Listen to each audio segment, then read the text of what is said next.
It's here first from IPR. I'm Megan McKinney. A termination letter reveals why a top IPERS official was fired last month, and Libertarians running for Iowa governor and lieutenant governor are suing to get on the ballot. It's Thursday, June 25th.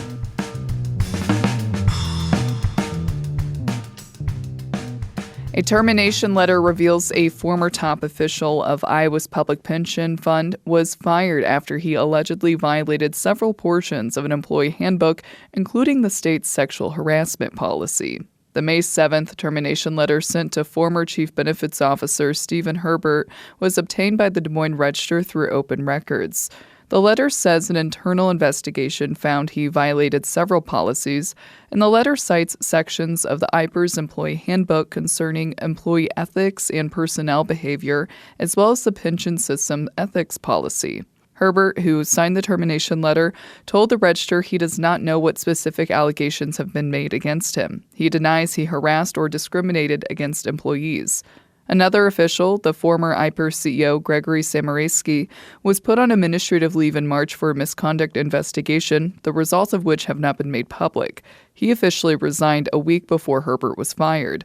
Reynolds and IPERS officials have declined to comment on the allegations lodged against both leaders. They've maintained the pension fund's investments are not at risk. System officials oversee retirement assets for over 400,000 members.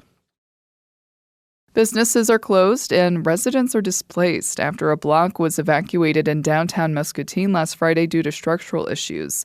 IPR's Gavin McGough reports it's unclear when tenants can return home. The city posted evacuation orders on 20 buildings after engineers found structural issues. 3 have since reopened. The timeline for the remaining buildings is unclear. Jeff Osborne represents the area on the Muscatine City Council. He says first, they need to determine what's causing the instability. Some of those issues can be mitigated very quickly, obviously, and some of them are going to take some time for corrections to happen. It could be quite a while. The street is closed and police are patrolling the area. The evacuation came as a surprise to residents. The city says it's arranging appointments for them to access their homes and collect their possessions. I'm Gavin McGough, IPR News. Libertarians running for Iowa governor and lieutenant governor have filed a lawsuit to try to get on the general election ballot.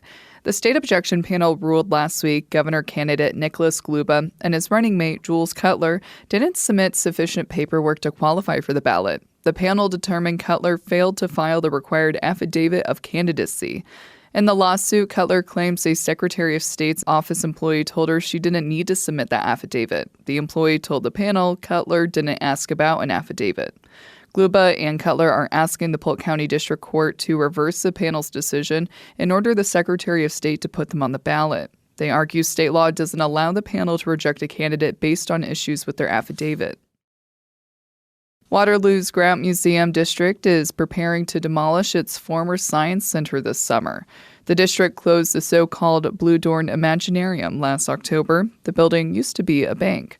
The move stems from funding uncertainty. Director Margaret Moe says a law passed by the legislature in 2023 is ending the museum's tax levy. That levy became 44% of the budget, and so we are diversifying our funding. We're implementing a range of strategies, including really hitting home on what are the functions that we do, what is the best way to achieve those functions, because we didn't want to cut services.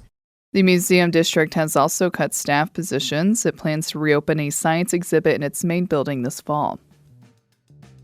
Thanks for listening to Here First from IPR. I'm Megan McKinney.